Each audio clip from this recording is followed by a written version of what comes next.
Stratil som sa v priestore a čase, v slobode bytia som precitol. Bolo tam tak zázračne, že rozplynutím som bol silný, prežíval naplnenie a v tom zrušujúce uvoľnenie.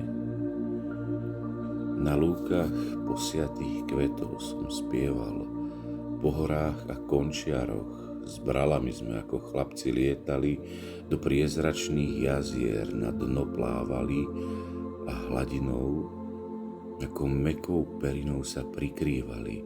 Vánok neskrotný, všade som bol šťastný a v láske prítomný.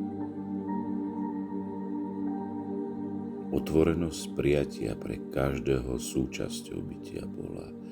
Stretol si sa s niekým, radosťou a objatím si vítal, prelínajúc súzvučne do jedného celku, paprsok slnka vytriskol a požehnanie lásky z toho stretnutia priniesol. Slovami sa nedá povedať, koľko milujúci človek môže zo seba darovať.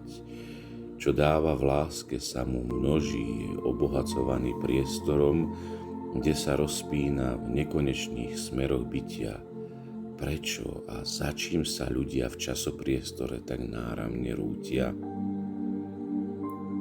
Viac byť slobodnejší od mamonu. Nehnať sa za vecami, ktoré sa vždy časom rozpadnú. Je to tu tak múdre, alebo je to len skáza praveká, že moc a peniaze robia tu na zemi pokrčeného človeka?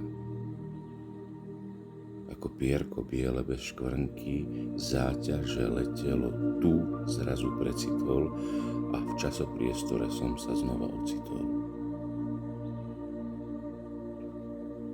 Poznanie človek uchová a dobrým slovom ho rozdá.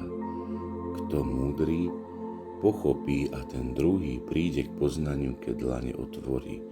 Vyletí k nebu, s výšinami si potýká, rozptyle sa rozozvučí, láskou sa daruje a v tej chvíli zistí, že je bohatý len vtedy, keď slobodne a bezpodmienečne miluje.